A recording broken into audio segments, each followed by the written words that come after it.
السلام عليكم ورحمة الله وبركاته. وعليكم السلام ورحمة الله وبركاته. الحمد لله الذي هدانا إلى المستقيم صراطا، وأشهد أن لا إله إلا الله وحده لا شريك له، وهو الذي فضل بين المساجد رباطا، وأشهد أن سيدنا محمدا عبده ورسوله المنزل عليه والله جعل لكم الأرض بساطا، والصلاة والسلام على حبيبنا المصطفى ورسولنا المرتضى خاتم الأنبياء والمرسلين سيدنا محمد وعلى آله وأصحابه الكرام ومن تبعهم بإحسان إلى يوم الدين. أما بعد. Ndugu zangu, baada ya kumshukuru Mwenyezi Mungu Subhanahu wa Ta'ala na kumtakia rehma na amani kiongozi wa umma mtume wetu Muhammad sallallahu alaihi wasallam, pamoja na ahali zake mtume na sahaba wake kwa ujumla. Amin. Leo ni yaumu sabti, nikiwa na maana siku ya Jumamosi. Ni siku ambayo katika kituo hiki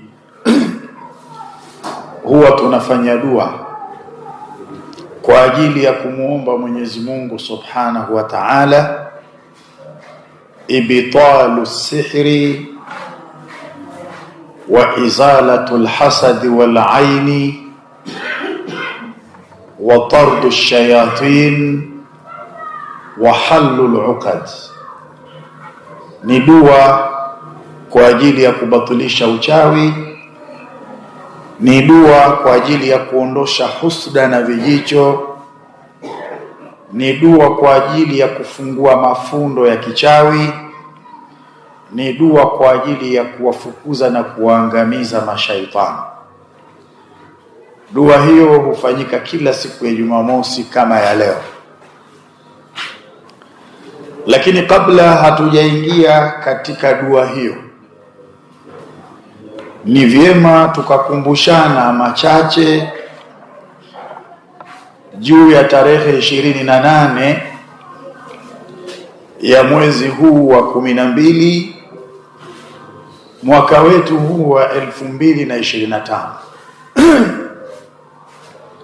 juu ya dua tunayokwenda kuifanya siku hiyo, ambayo imepewa anwani kuwa ni dua ya mafundo 12. Dua hii ni kwa ajili ya kufunga mwaka wa 2025 na kufungua mwaka wa 2026. Na kwa waliohudhuria jana tulieleza vizuri dua hii. Tumeeleza kwa nini imeitwa dua ya mafundo 12, kwa sababu ina milango 12 na kila mlango mmoja unashughulikia kufungua fundo moja. Kwa milango 12 inakwenda kufungua mafundo 12. Jana tulieleza hivyo. Na tukasema kwa sababu kuna kitu kinachoitwa sihrul maaqudi, uchawi wa mafundo, jana tulieleza. Na kuna kitu kinachoitwa sihrun nafithi, uchawi wa kupuliza.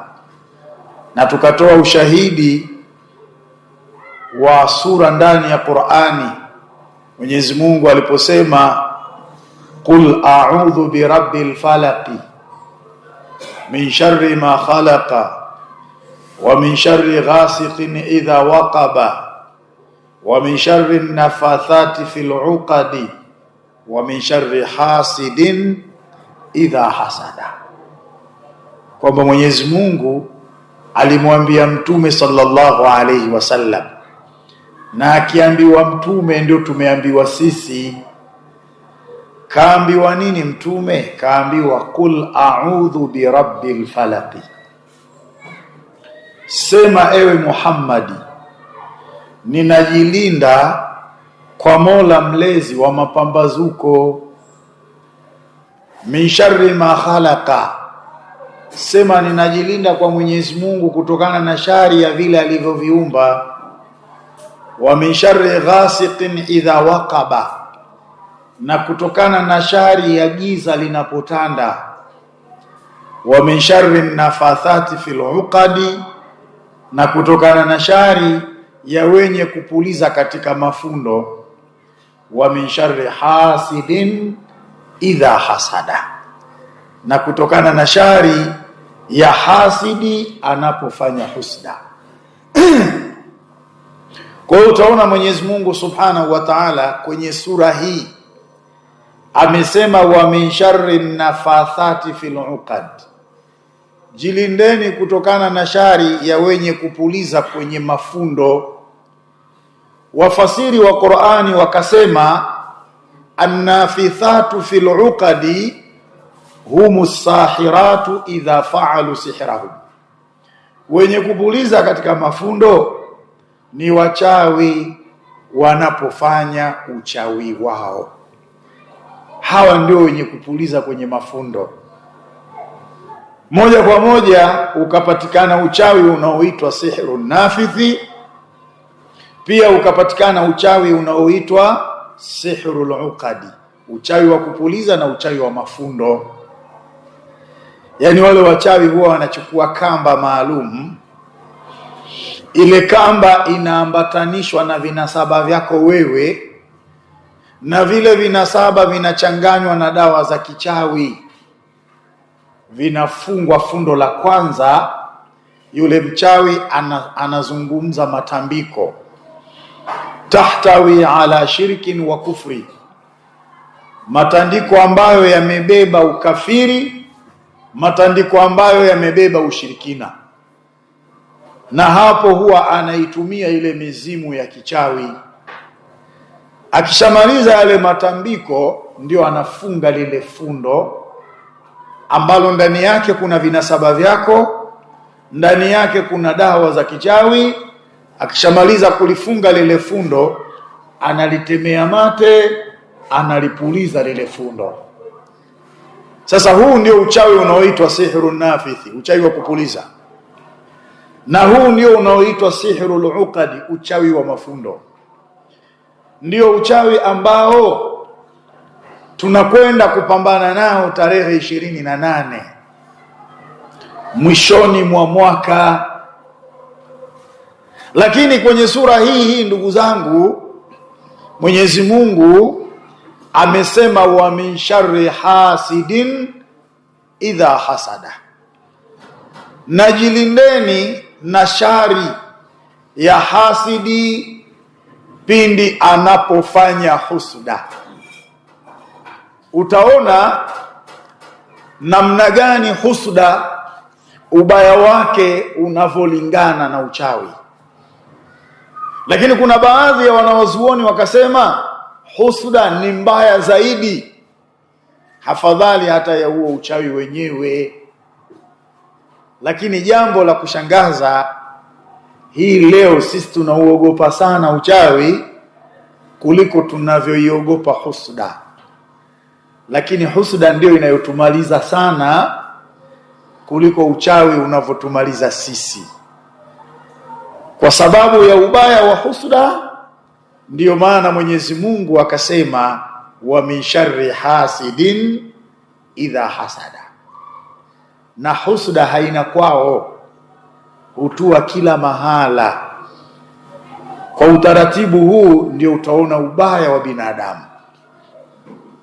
Yani mtu anapotaka kukuhusudu wewe, sio mpaka aende kwa mganga akachukue dawa, sio mpaka aende kwa mchawi akakuroge.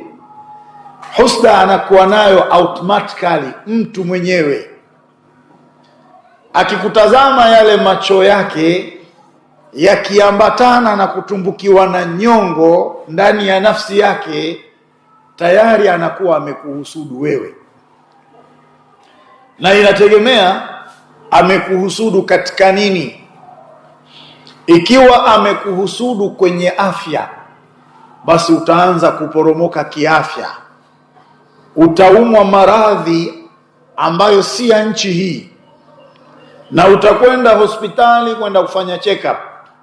Madaktari watakupima aina zote za vipimo, lakini majibu yanapokuja wanakwambia hatuoni tatizo. Wewe utadhani kuwa ni uchawi, kumbe kuna mtu amekuhusudu, kakutazama kwa macho, kakuhusudu kwa afya ulionayo, hatimaye umeanza kuporomoka kiafya, umekuwa ni mgonjwa typically. Wewe unaweza ukakimbilia uchawi, lakini kumbe wakati mwingine sio uchawi, ni husuda.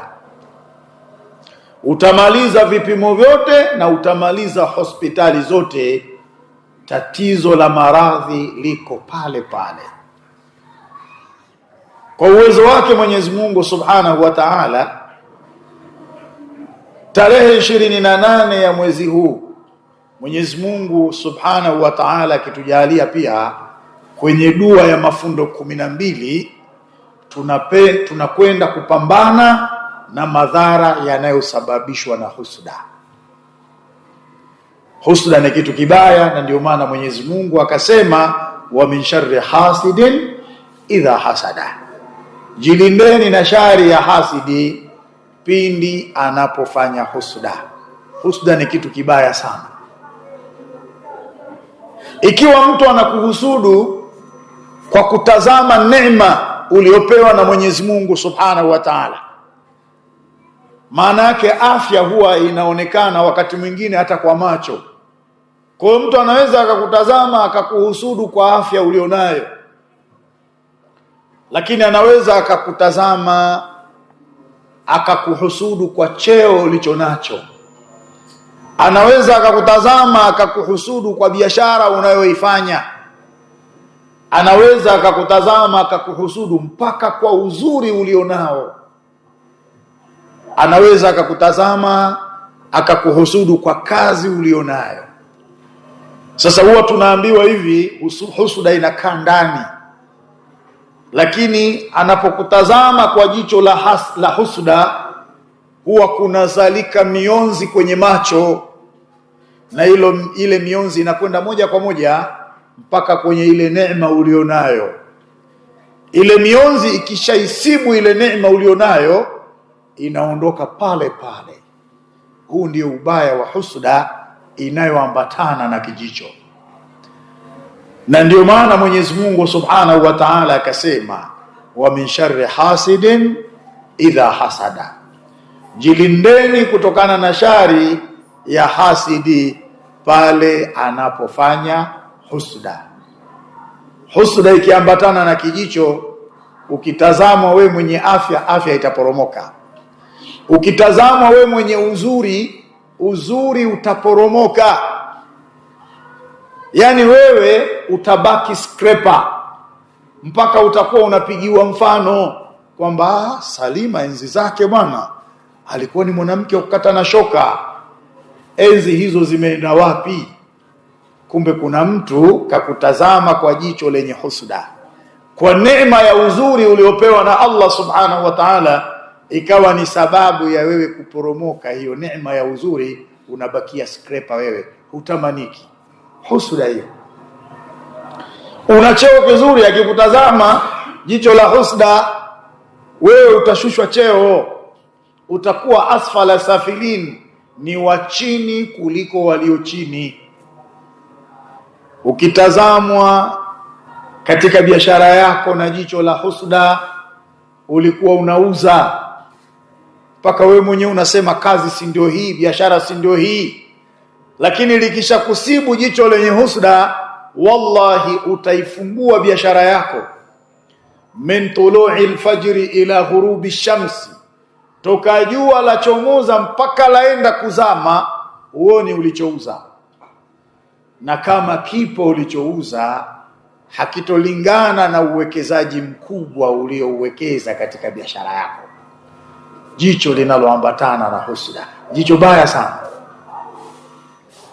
Lakini kama wewe ulikuwa una ndoa yako, unaishi na mumeo vizuri, unaishi na mkeo vizuri, maisha yenu yamekuwa ni kitu chenye kutamaniwa, kisha mtu akatazama na akazungumza maneno yenye husda. Husda inaleta farqa baina almar'i wa zawjihi, baina ya mtu na mkewe. Husda, ugomvi from nowhere, hautojulikana unatoka wapi, mtaanza kugombana, hatimaye mtapeana talaka. Kumbe ni macho yaliyoambatana na husda. Ndiyo maana Allah subhanahu wa ta'ala, baada ya kusema wa min sharri nafathati fil uqadi, baada ya kusema jilindeni kutokana na shari ya wale wenye kupuliza katika mafundo, kisha akamalizia akasema wa min sharri hasidin idha hasada, na pia jilindeni na shari ya hasidi pale anapofanya husda. Ni kitu kibaya sana hiki, na machafuko yote munayoyashuhudia katika dunia hii ni kwa sababu ya husda. Mwenyezi Mungu Subhanahu wa Ta'ala ndani ya Qur'ani anasema waqala alladhina kafaru, na watasema wale waliokufuru siku hiyo ya kiyama, rabbana arina alladhaini adhallana min aljinni wal ins, Mola wetu tunakuomba utuonyeshe wale waliotupoteza miongoni mwa binadamu na majini, naj'alhuma tahta aqdamina, ili tuwaweke chini ya nyayo zetu, liyakuna minal asfalin, ili wawe miongoni mwa watu walio chini. Innahu arada billadhi minal jinni wal insi, alichokuwa anakikusudia hapa Mwenyezi Mungu Subhanahu wa Ta'ala kwa kusema miongoni mwa binadamu na majini, aliyekuwa anakusudiwa hapa ni Ibilisi alayhi laana. Yani katika majini alikuwa anakusudiwa Ibilisi. Yani kile kitendo cha watu wa motoni watakapomwambia Mwenyezi Mungu rabbana arina alladhaini adhallana minal jinni wal insi, Mola wetu tunakuomba utuonyeshe wale waliotupoteza miongoni mwa binadamu na majini, naj'aluhuma tahta aqdamina, ili tuwaweke chini ya nyayo zetu, liyakuna minal asfalina, ili wawe ni miongoni mwa watu wa chini kabisa. Hawa wanaokusudiwa hapa miongoni mwa binadamu na majini, anakusudiwa Ibilisi alayhi laana katika majini. Lakini katika binadamu anakusudiwa yule Qabil alipomuua Habil. Kwa nini? Kwa sababu Ibilisi ndio alianzisha husda, na huyu Qabil ndiye alianzisha mauaji kwa sababu ya husda. Tazameni namna husda ilivyo mbaya. Ibilisi alayhi laana ndiye aliyeasisi husda kule mbinguni, lakini Qabil ndio alianzisha husda mpaka akafikia hadi ya kuua hapa ardhini. Kwa hiyo vyanzo vya matatizo yote haya tunayoyashuhudia hapa duniani ni kwa sababu ya husda. Na ndio maana tunaambiwa na Mwenyezi Mungu Subhanahu wa Ta'ala aliposema wa min sharri hasidin idha hasada, jilindeni kwa Mwenyezi Mungu kutokana na shari ya hasidi pindi anapofanya nini? Anapofanya husuda. Ibilisi alipoambiwa msujudie Adam, akasema mimi siwezi kumsujudia. Wewe umemuumba yule kwa udongo na mimi ni umeniumba kwa moto, ana khairu minhu, mimi ni bora kuliko yeye. Kakataa kwa sababu ya husda. Lakini Qabil ilipotoka hukumu amuoe dada yake Habil, yule Habil akasema, mi dada yangu mzuri, itakuwaje aolewe na huyo, tamuoa mwenyewe. Wakaambiwa wapeleke sadaka, yule ambaye itakubaliwa sadaka yake ndio atakayemuoa yule wanashindania. Ikakubaliwa sadaka ya Qabil. Huyo Habil anasema, kwa nini yeye akubaliwe, kwa nini mimi nikataliwe? Akamuoa kwa sababu ya husda. Na hata hii leo wewe mwenyewe jifanyie tathmini hapo ulipo. Kama unamuona mwenzio amefanikiwa katika maisha, labda kajenga nyumba nzuri, ana gari nzuri ya kutembelea, wanaelewana yeye na mkewe, watoto wao wanasoma, wana ufahamu mzuri, kisha wewe ukasema kwa nini? Tayari umekushaingiwa na husuda wewe. Kisha sema tu kwa nini? Ndivyo ilivyokuwa kwa Ibilisi. Kwa nini tumsujudie huyu Adam? Yeye kaumbwa kwa udongo, mimi nimeumbwa kwa moto. Kabili ndivyo ilivyokuwa. Kwa nini yeye akubaliwe, mimi nisikubaliwe? Ukishaona unaanza kujiuliza juu ya neema alionayo mwenzio, kwa nini? Tayari wewe umekushaingiwa na husuda. Sasa ni wangapi sisi wametuhusudu? Na husuda ni kutamani neema alionayo mwenzako imuondokee. Husuda. Ukishajiona wewe unatamani neema alionayo mwenzio iondoke, tayari umemhusudu. Sasa ni mara ngapi tumewatamania wenzetu neema walizonazo ziwaondokee, au wao wametutamania sisi? Kipimo cha husuda kiko hapo jamanini. Na ndio maana tunasema ni rahisi mno mwanadamu kudhuriwa kwa husuda, ni rahisi mno kuliko uchawi. Kwa sababu uchawi mwanadamu mpaka aende kwa mchawi akuroge, lakini husuda anayo mwanadamu yeye mwenyewe. Anakutazama tu, akitumbukiwa na nyongo juu ya neema ulionayo wewe, tayari amekuhusudu. Sasa hapo mlipojiulizeni, mnafanya dua, mnafanya adhkari, mnafanya nyiradi za kukingeni na husuda? Ndio tukasema vikao kama hivi ni muhimu sana. Kwa sababu unapoambiwa weka nia, unaweka nia ya Mwenyezi Mungu, huko nilikotoka kama kuna mtu alinihusudu, Mwenyezi Mungu nakuomba uniondoshee husuda hiyo. Lakini unanuia, Mwenyezi Mungu, mimi nilikwenda msibani, na msibani kuna mikusanyiko ya watu wengi, kama kuna mtu alitokea akanihusudu, ewe Allah, kwa dua hii na kuomba uniondoshee hasad. Umekwenda harusini, na kwenye harusi kuna mambo, unamueleza Mwenyezi Mungu Subhanahu wa Ta'ala, kama kuna mtu alinitazama kwa jicho la husuda, Mwenyezi Mungu na kuomba uniondolee husuda hiyo. Mahala pekee ni hapa. Husuda ni kitu kibaya sana. Ndio maana Mtume Nabiiullah Daudi alikuwa anajilinda kwa Mwenyezi Mungu Subhanahu wa Ta'ala. Na hii chukueni, hii inakusaidieni sana ukiweza kuikariri hata kwa lugha ya Kiswahili. Alikuwa anasema, Allahumma inni a'udhu bika min malin yakunu alayya fitna. Mwenyezi Mungu, hakika mimi ninajilinda kwako kutokana na mali ambayo itakuwa ni fitna kwangu. Unaweza ukapata mali wewe ukazani ni neema, kumbe ile mali kwako wewe ikawa ni fitna. Sasa usiombe mali tu, muombe Mwenyezi Mungu akupe mali, lakini ni ile mali ambayo haitokuletea fitna.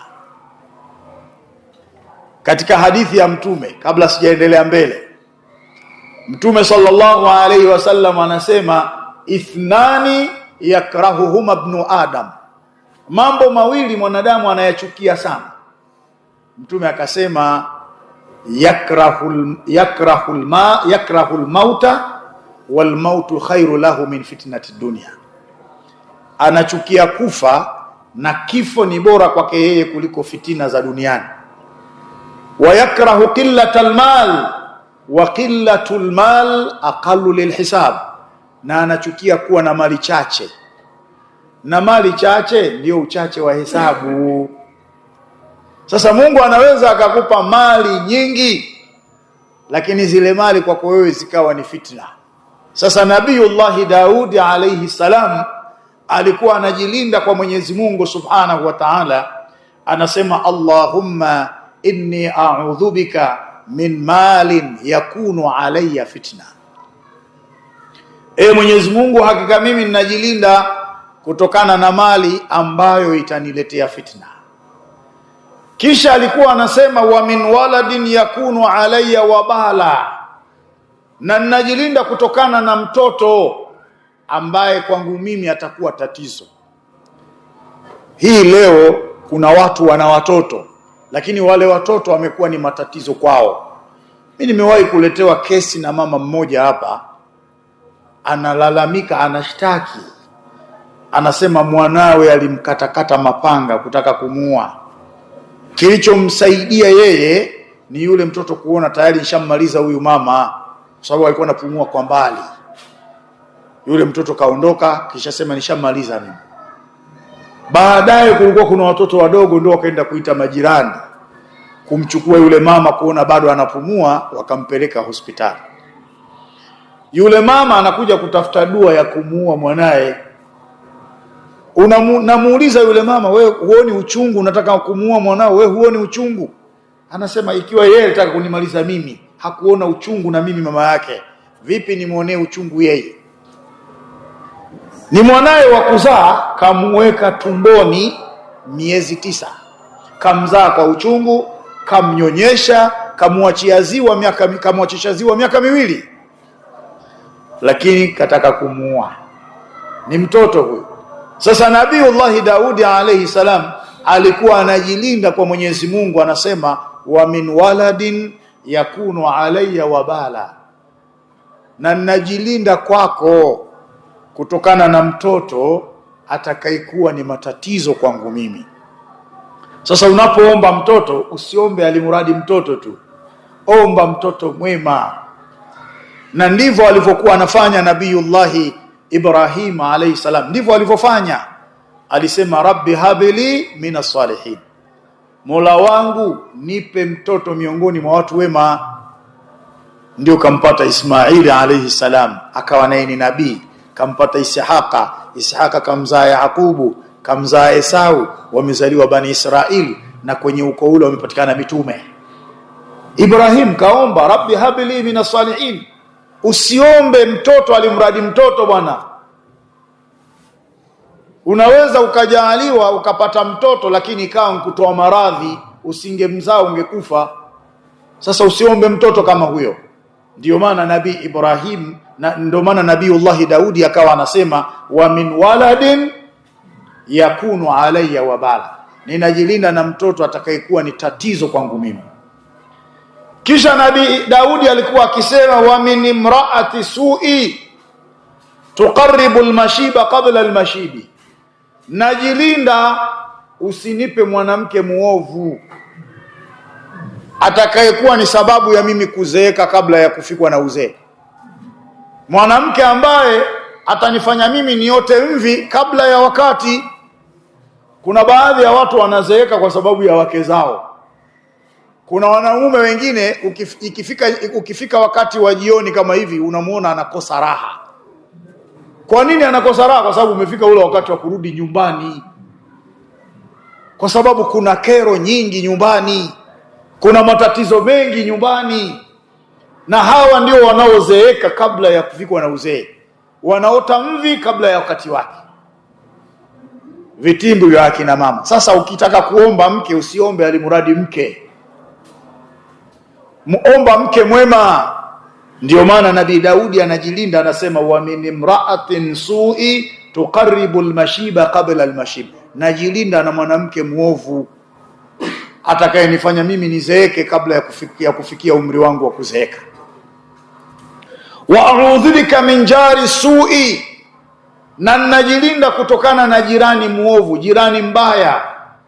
Tar'ani ainahu wa tasma'uni udhunahu, jicho lake yeye yule jirani mbaya ni kunitazama mimi tu, yeye anachungana na mimi, sikio lake ni kunisikiliza mimi, nimefikwa na jambo gani? Wako majirani kama hao, macho yao ni kukutazama wewe, baya gani limekufika? Masikio yao yanasikiliza kwako, umefikwa na baya gani? In raa hasanatan dafanaha, jirani mbaya akiona umefikwa na jambo zuri, umefikwa na neema, anaizika ile neema, haitangazi. Kwa nini haitangazi? Kwa sababu kachukia. Kwa nini umepata neema?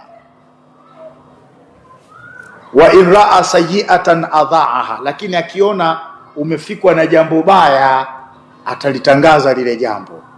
Akimaliza mtaa huu atakwenda mtaa wa pili, mtaa wa pili umemalizika na kwenda wa tatu. Furaha kwa sababu umefikwa na jambo baya.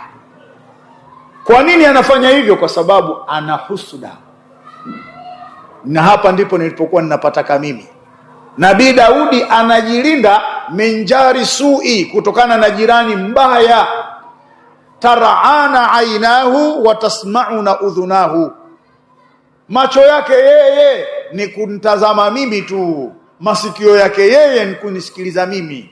In raa hasanatan, akiona neema imenipata mimi, dafanaha, anaizika ile neema, haitangazi. Wa in raa sayiatan, na akiona jambo baya limenisibu, adhaaha, atalieneza mji mzima. Kwa nini? Kwa sababu mtu yoyote mwenye husuda huwa anatamani neema alionayo mwenzake imuondokee. Lakini leo hatuna habari na husuda. Si tuna habari, tuna uchawi. Tunaogopa uchawi kuliko husuda. Ni mara ngapi majirani zetu wametutazama kwa macho yenye husuda? Tumejilinda na husuda. Silaha yako ni nini? Silaha yako ni dua. Ad-du'a silahul mu'min, dua ndio silaha ya mu'min. Sasa miongoni mwa yale tunayokwenda kupambana nayo tarehe 28 kwenye dua ya mafundo 12, tunakwenda kupambana na husuda. Ikiwa ulihusudiwa kwenye neema ya afya, afya ikaondoka, tuondoshe husuda hiyo, ubakie salama. Ikiwa umehusudiwa kwa sababu ya neema ya mali, uchumi umekuwa mgumu, umeharibika, Allah iondoshe hasadi hiyo, uweze kufungukiwa katika mali. Ikiwa ulihusudiwa katika neema ya biashara, neema ya ndoa, neema ya mahusiano, neema ya mali, neema ya kazi, tunakwenda kumuomba Allah subhanahu wa ta'ala aondoshe ile hasadi, ili muweze kufungukiwa katika mambo hayo. Ni muhimu sana kuhudhuria katika dua hii ya kufunga mwaka na kufungua mwaka. Lakini kuna mambo yanayosababisha husuda. Yapo mambo. Na ukijiona unalo moja katika haya, ni vigumu sana kuepukana wewe na husuda. Wewe utakuwa ni hasidi. Jambo la kwanza linalosababisha husuda, al-adawatu wal-baghdha'u, ni uadui na chuki. Yule unayemhusudu bila shaka atakuwa ni adui yako, na yule unayemhusudu bila shaka itakuwa unamchukia. Kwa hiyo ule uadui pamoja na chuki ni mambo ambayo yanaleta hasadi. Na ndio maana Mtume akasema, tahadu tahabu, peaneni zawadi mtapendana. Mkijenga utamaduni wa kupeana zawadi, zile zawadi zitaondosha hasadi na zitatengeneza mapenzi. Ndio maana katika Uislamu kuna nguzo ya zaka, matajiri kuwapa wale wasionavyo. Kwa nini? Kwa sababu wakiwapa yatajengeka mapenzi. Kwa hiyo hawa maskini hawatowahusudu hawa walionavyo hawa. Kwa hiyo jambo la kwanza linaloleta husuda, al-adawatu wal-baghdha'u, uadui na chuki. Lakini jambo la pili, at-ta'azzuzu wa huwa an yathqula 'ala al-hasidi tarafu' al-mahsudu alayhi, ni mtu kuwa na cheo.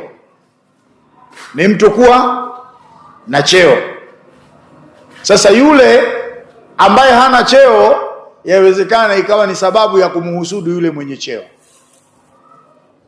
Na cheo ni neema, na Mtume anasema alaikum biqada'i alhawaiji ala alkitman fa inna kulla dhi ni'mati mahsud.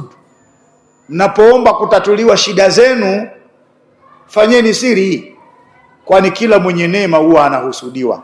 Kwa hiyo cheo ni neema, yawezekana ikawa ni sababu ya wewe kuhusudiwa. Kumzidi mtu neema ya cheo, unamzidi mtu neema ya mali, unamzidi mtu neema ya watoto, yawezekana ikawa ni sababu ya wewe kukuhusudu. Lakini cha tatu, al-kibri. Kiburi nacho kinasababisha husda. Mtu yoyote mwenye kibri lazima atakuwa ana husda, kwa sababu Ibilisi aba wastakbara, alipoambiwa msujudie Adam alikataa na akafanya kibri. Kwa hiyo kibri pia yawezekana ikawa ni sababu ya kuwa na husda. Na la nne, ataajubu, kujiona. Mtu yoyote mwenye kujiona, mtu yoyote mwenye kujikweza lazima awe na husda, kwa sababu akitokea mtu mwingine ambaye anadhani na yeye anajikweza kama yeye, au ni mkubwa kwake au ni mtukufu kwake, lazima yeye atakasirika.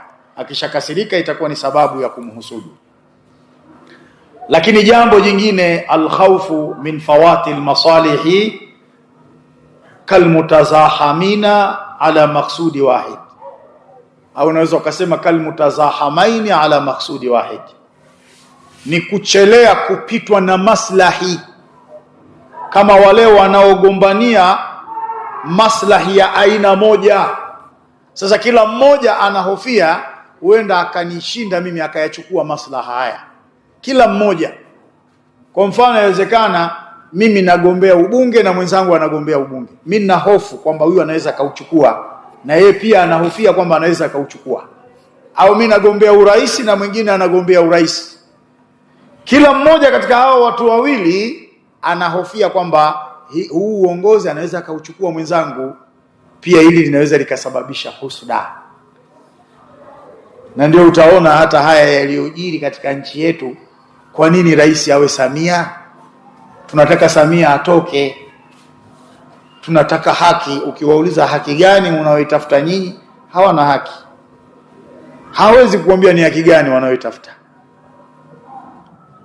Na kwa nini hawana haki wanaoitafuta? Kwa sababu kama barabara zimejengwa leo, kutoka hapa mpaka Dar es Salaam ni lami, na zamani sisi tulikuwa tunapitia Kenya. Ili uipate lami lazima upitie Kenya uende Arusha kula. Lakini leo hii ukitoka hapa mpaka Kigoma ni lami, ukitoka hapa mpaka Tabora kupitia hii njia nyingine ni lami. Yaani nchi imeunganishwa kwa viwango vya lami tu, nchi yote hii. Lakini ukitazama zamani tulikuwa tunatumia majenereta kwa ajili ya umeme. Majenereta, na ndio maana umeme ulikuwa ni wazamu. Lakini Mheshimiwa Rais Samia Suluhu Hassan amemaliza bwawa la Mwalimu Nyerere. Kuna guarantee ya kupata umeme kila siku. Wanaulizwa ni haki gani mnaoitaka nyinyi? Kajitahidi kajenga mahospitali karibia kila kata. Madawa hospitalini yanapatikana, watoto wadogo wanatibiwa bure na wazee, watu wazima. Mashule ya msingi, masekondari yamejengwa kila sehemu. Zamani unapotaka kusafiri kwenda Sengerema au Geita au Katoro, unawaza foleni iliyoko pale Kigongoveli. Lakini daraja limemalizika. Muda wowote, wakati wowote ukitaka kwenda wewe unapita, unavuka tu. Ni haki gani unaoitaka? SGR inajengwa.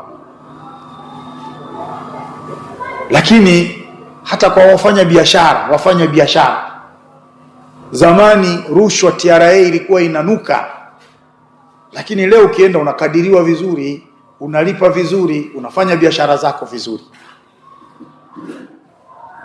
Hakuna nchi ambayo imewatimizia raia wake mambo yote. Lazima kutakuwa kuna mambo mengine bado. Hata Marekani hiyo tunaosema. Lakini hatumtaki Samia, tunataka haki yetu. Haki gani? Ukiwauliza hivyo haki labda ya kupewa pesa mfukoni, yani mtu akutilie pesa mfukoni kwako.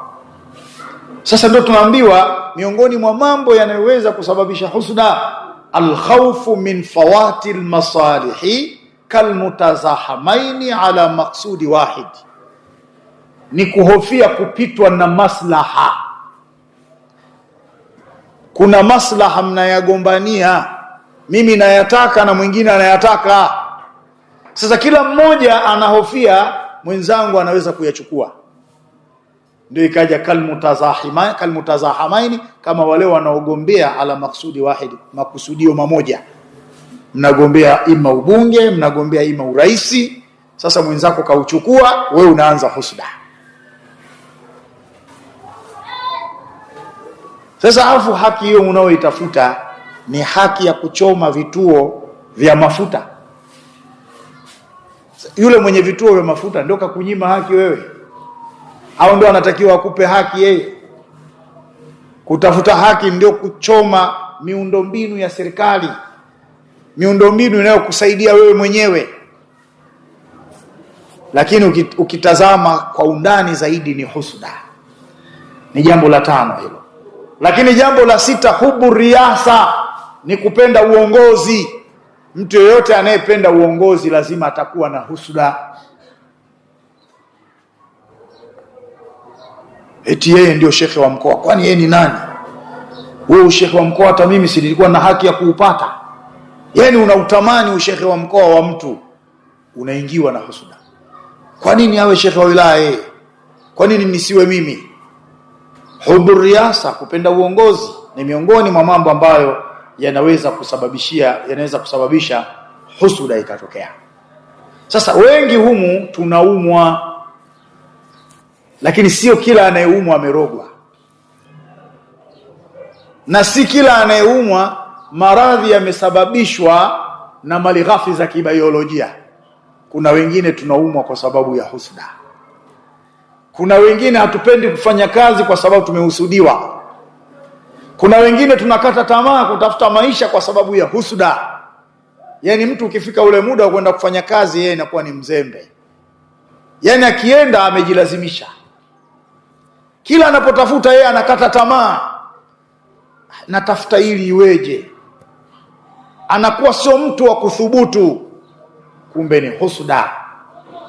Wakati mwingine anajisikia mvivu kweli kweli, usingizi mwingi. Ukifika ule wakati wa kwenda kufanya kazi, yeye ndio yualala. Husda imemdhuru. Husda ni kitu kibaya sana. Basi miongoni mwa mambo tunayokwenda kupambana nayo, Mwenyezi Mungu akituwafikia tarehe 28, ni kumwomba Allah subhanahu wa ta'ala atuondoshe hasadi pamoja na vijicho. Kama ni wagonjwa, basi tupone maradhi hayo. Kama tuna ugumu katika uchumi, Allah tuondolee husda, tufungukiwe katika uchumi. Tumeharibikiwa biashara, Allah zitengeze biashara zetu. Mahusiano yamekwenda ovyo, Allah ondoshe hasadi, mahusiano yatengemae, mambo yetu yawe katika mustawa na hali iliyokuwa bora. Sasa dua hii ina maandalizi. Utagawiwa mchanga uliotoka katika mihirabu 50, utapewa na kamba. Kisha vipata vitu hivi, vifunge vizuri kwenye karatasi ya nailoni, weka kwenye chupa, funga ile chupa yako, kaiweke ardhini kwa muda wa siku 7. Hili ni zinguo, na hii ni elimu ya tiba. Na zinguo hili asili yake, minha khalaqnakum wa fiha nu'idukum wa minha nukhrijukum taratan ukhra. Kutokana na ardhi tumekuumbeni, na kwenye hiyo ardhi tutakurudisheni, na kwenye hiyo ardhi tutakutoeni mara nyingine. Kwa hiyo mchanga huu umechukuliwa ardhini, unarudishwa ardhini kwa muda wa siku 7, na unatolewa ardhini. Ndio asili ya zinguo hili. Ukishautoa baada ya siku 7 utunze, utakuja nao tarehe 28 kwenye dua ya mafundo. Sasa leo sintoeleza mchanga huo unatumikaje kwenye dua ya mafundo, kamba hiyo inatumikaje kwenye dua ya mafundo, kwa sababu kesho tunakuja hapa ndio nitaeleza. Sasa tuache kiporo hicho, tumuombe Allah subhanahu wa ta'ala atujalie taufiki juu ya haya tunayoyaendea, innahu waliyut tawfiq. Wassalamu alaykum wa rahmatullahi wa barakatuh.